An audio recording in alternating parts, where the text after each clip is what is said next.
亚洲开发银行预测老挝人民民主共和国2024年到2025年经济增长状况。亚洲开发银行预测，在通货膨胀和偿还外国债务的压力下，今年2024年到明年，老挝经济将借助旅游业、外国投资和商贸领域的推动，保持适度增长。亚行4月份经济报告指出，老挝人民民主共和国2024年和2025年的国内生产总值将增长约4%。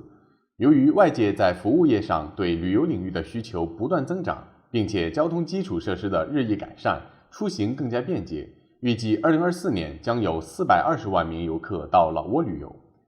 亚行进一步点名，老挝还将获得更多的外国投资，特别是各类清洁能源项目，这将成为推动老挝工业发展的重要因素。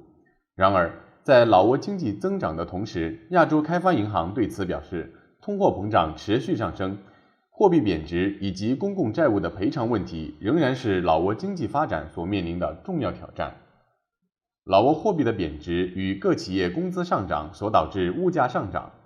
进而将促使通货膨胀的趋势持续存在。预计2024年居民消费指数将上涨约20%，并到2025年逐渐下降至7%。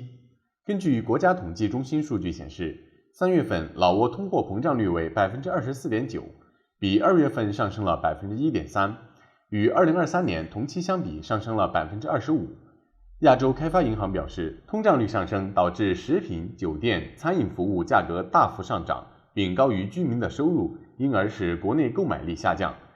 家庭居民购买力的下降对老挝未来的经济具有巨大的影响，